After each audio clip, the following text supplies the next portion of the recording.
میرے محترم سامعین کرام اور صد گرامی قدر عزیزوں، بزرگوں، بھائیوں اور دوستوں، اللہ تعالیٰ نے ایک مسلمان پر جو فرائض عائد کیے ہیں ان میں سے ایک اہم فریضہ، جسے ہم سب سے بڑا مالی فریضہ بھی کہہ سکتے ہیں، اسلامی عبادات میں، اسلامی احکام میں ایک اہم ترین فریضہ زکوٰۃ کا فریضہ ہے۔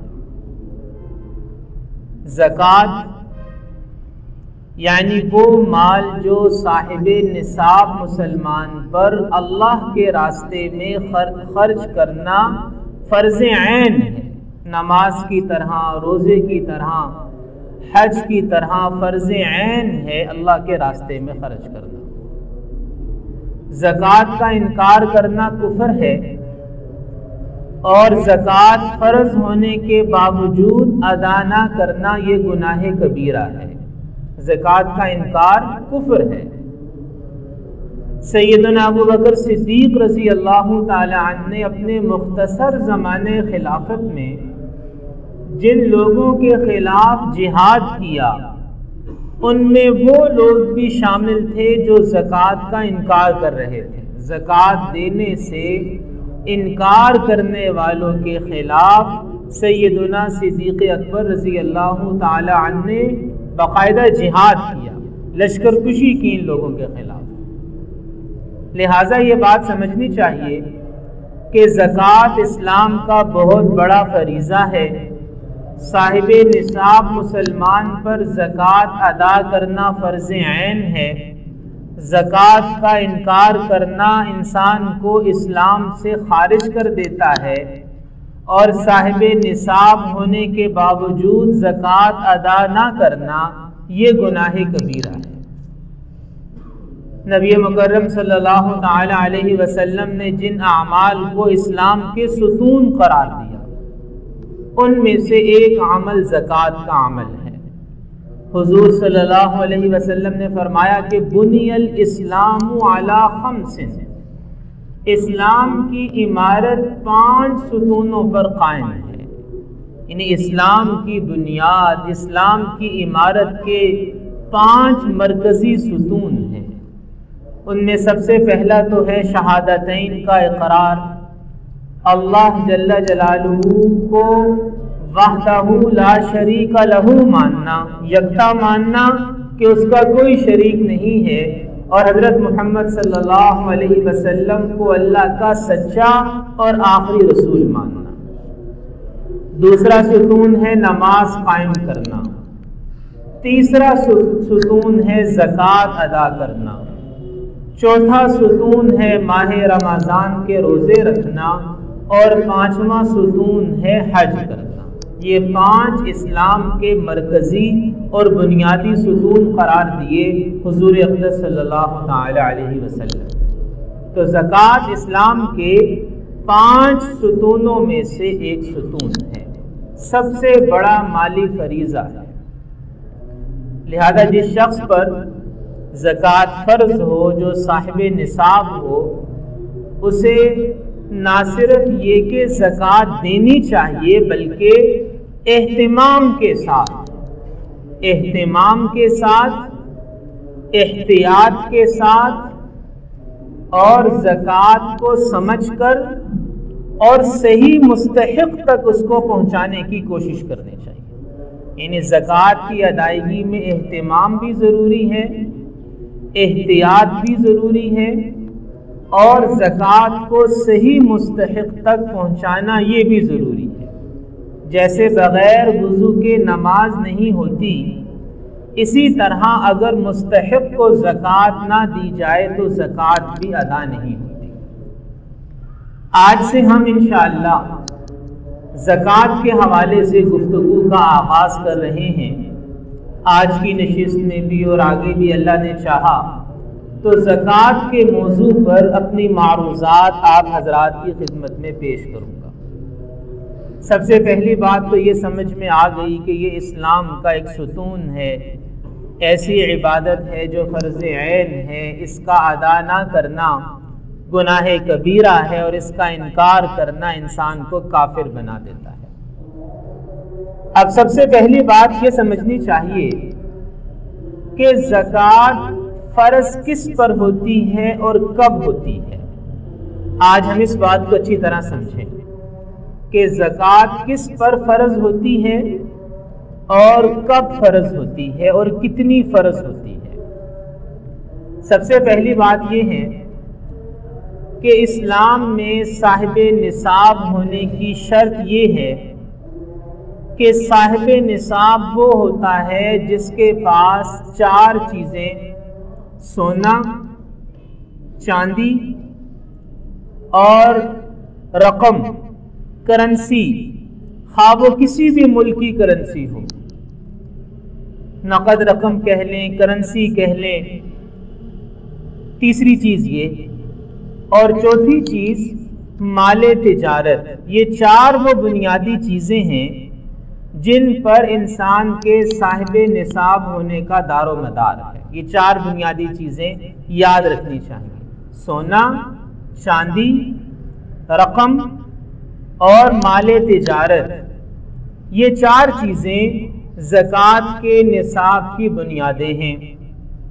سونا کسی بھی شکل میں ہو، زیورات کی شکل میں ہو یا خام شکل میں ہو، چاندی کسی بھی شکل میں ہو، زیورات کی شکل میں ہو، سکوں کی شکل میں ہو یا خام شکل میں ہو، کرنسی نقد رقم کسی بھی شکل میں ہو، کسی بھی ملک کی کرنسی ہو، اپنے پاس موجود ہو تب بھی، کسی کے پاس امانت رکھوائی ہو تب بھی، بینک میں جمع کروا رکھی ہو تب بھی، اور کسی کو قرض کے طور پر دے رکھی ہو تب بھی، وہ اسی کی ملکیت ہے، یعنی اپنے قبضے میں ہے تب بھی اس کرنسی کو شمار کیا جائے گا، کسی کے پاس امانت رکھوائی ہے تب بھی شمار کیا جائے گا، بینک میں جمع کروا رکھی ہے تب بھی شمار کیا جائے گا،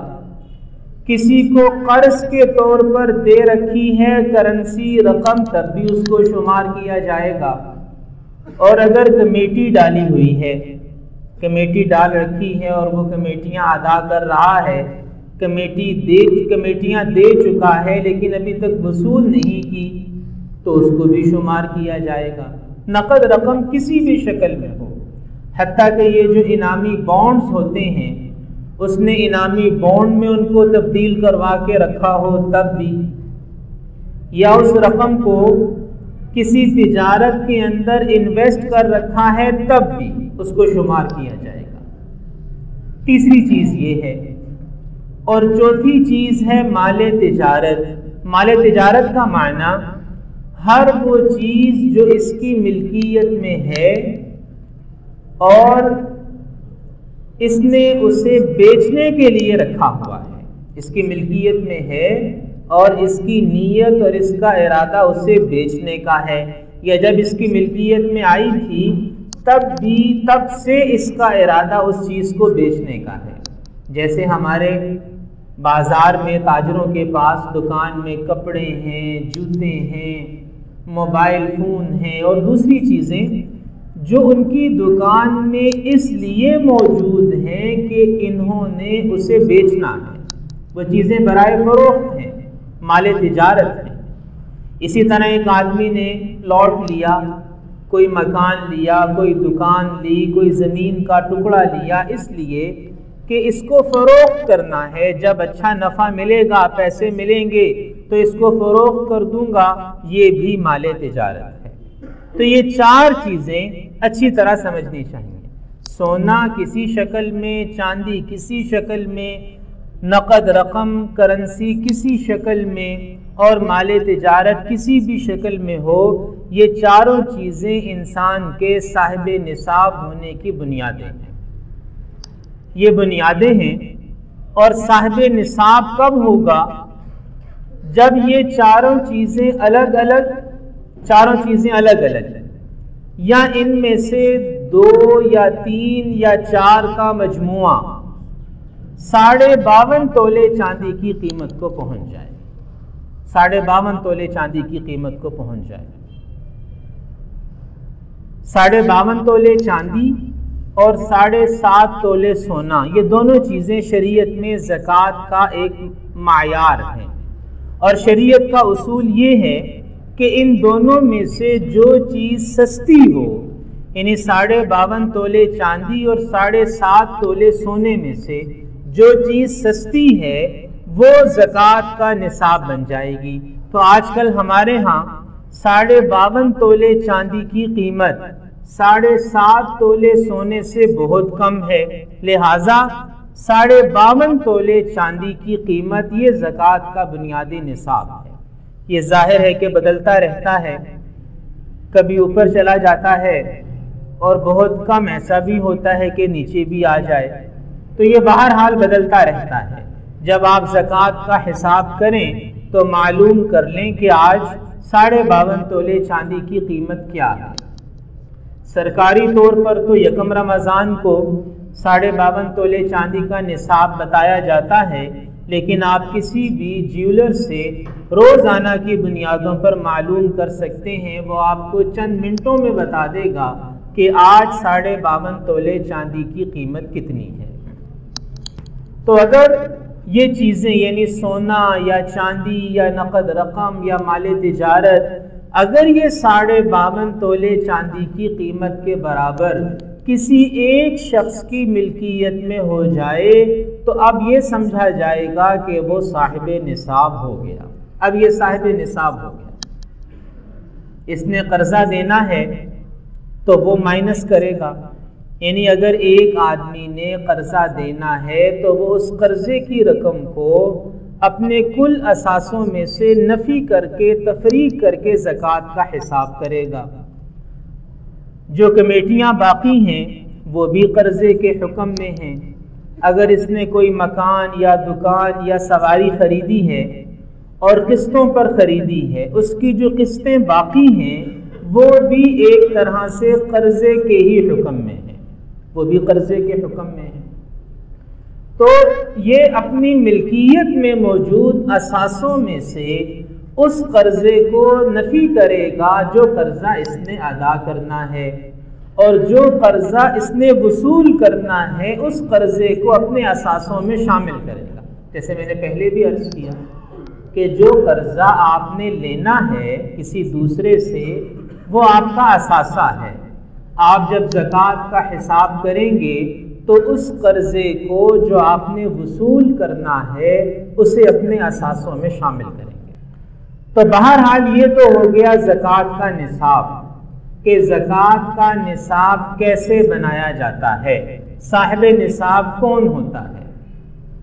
اب جب ایک آدمی صاحب نصاب ہو گیا، یعنی اس کی ملکیت میں سونا یا چاندی یا رقم یا مال تجارت یہ چیزیں 52.5 تولے چاندی کی قیمت کو پہنچ گئیں، وہ صاحب نصاب ہو گیا، تو اب اس پر ابھی فوراً اس پر زکوٰۃ فرض نہیں ہوئی۔ یہ بھی یاد رکھنا چاہیے کہ جیسے ہی صاحب نصاب ہوا ہے فوراً اس پر زکوٰۃ فرض نہیں ہوئی، بلکہ اس پر زکوٰۃ فرض ہوگی 1 سال گزرنے کے بعد، یعنی یہ صاحب نصاب رہے اور اس پر 1 سال گزر جائے، اور 1 سال سے مراد کون سا سال ہے؟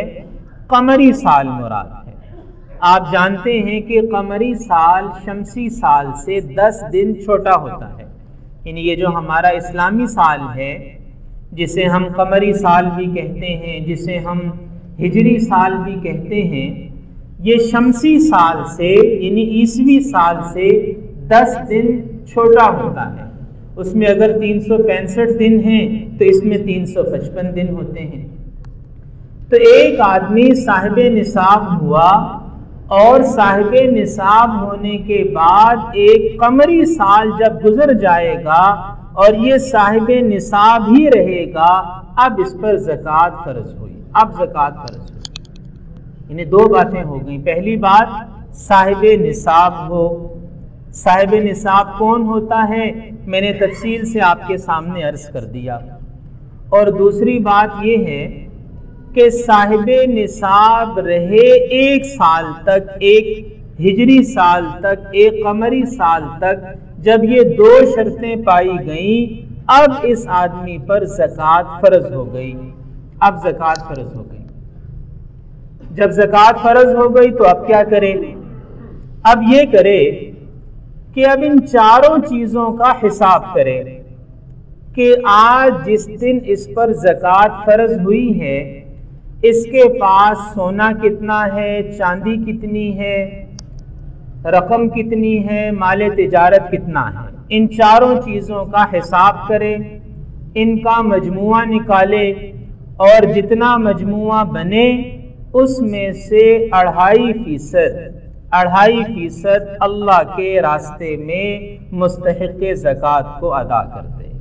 یہ ہے زکوٰۃ، کہ جس دن زکوٰۃ فرض ہوئی، جس دن اس کو صاحب نصاب ہوئے 1 سال گزر گیا، اب اپنے پاس موجود سونے کا، چاندی کا، مال تجارت کا، نقد رقم کا حساب کرے، جتنی رقم بنے اس میں سے 2.5% مستحق زکوٰۃ کو ادا کر دے۔ اب یہاں ایک بات تو یہ سمجھنے کی ہے کہ یہ اکٹھا دینا ضروری نہیں ہے۔ آج حساب کر لے، مثال کے طور پر اس کی زکوٰۃ بنی 1 لاکھ روپیہ، تو اب یہ ضروری نہیں ہے کہ 1 لاکھ پورا آج ہی ادا کرنا ہے، یہ اس کو قسطوں میں بھی ادا کر سکتا ہے، ہر مہینے تھوڑا تھوڑا کر کے بھی ادا کر سکتا ہے، کوئی حرج کی بات نہیں ہے۔ ایک تو یہ بات سمجھنے کی ہے، اور دوسری بات یہ سمجھنے کی ہے کہ 1 سال کے بعد جب یہ زکوٰۃ ادا کرے گا تو 1 دن پہلے جو اس کے اثاثوں میں اضافہ ہوا ہے اس کی بھی زکوٰۃ دے گا۔ یعنی صاحب نصاب ہونے کو سال گزرنا شرط ہے، مال کے ہر جز پر سال گزرنا شرط نہیں ہے۔ صاحب نصاب ہونے کو سال گزرنا شرط ہے، اور اس پچھلے پورے سال کے دوران 1 دن پہلے تک بھی اس کے اثاثوں میں، اس کے سرمائے میں، اس کے مال میں جو اضافہ ہوا ہے اس سارے اضافے کی زکوٰۃ اس نے ادا کرنی ہے۔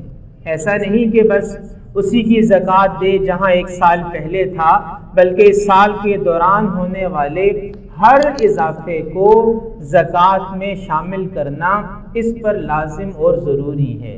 تو آج کی نشست میں ہم نے یہ سمجھا کہ زکوٰۃ کا اسلامی تعلیمات کے اندر کیا مقام ہے، زکوٰۃ کس پر فرض ہوتی ہے، صاحب نصاب کون ہوتا ہے، اور صاحب نصاب ہونے کے بعد زکوٰۃ کب فرض ہوتی ہے، اور زکوٰۃ کس طرح یعنی کس حساب کے ساتھ زکوٰۃ ادا کی جاتی ہے۔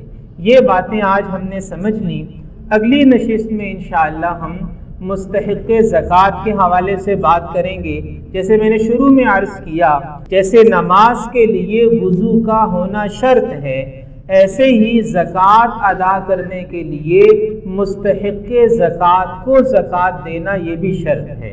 ہمارے ہاں اس حوالے سے بڑی بے احتیاطی پائی جاتی ہے کہ لوگ زکوٰۃ دیتے ہوئے یہ نہیں سوچتے کہ جسے میں زکوٰۃ دے رہا ہوں یہ مستحق بھی ہے یا نہیں ہے۔ تو اس موضوع پر اور زکوٰۃ ادا کرنے کے آداب کے حوالے سے انشاءاللہ اگلی نشست میں بات ہوگی۔ اللہ پاک ہمیں ان باتوں کو سمجھ کر ان پر عمل کی توفیق عطا فرمائے۔ وآخر دعوانا ان الحمدللہ رب العالمین۔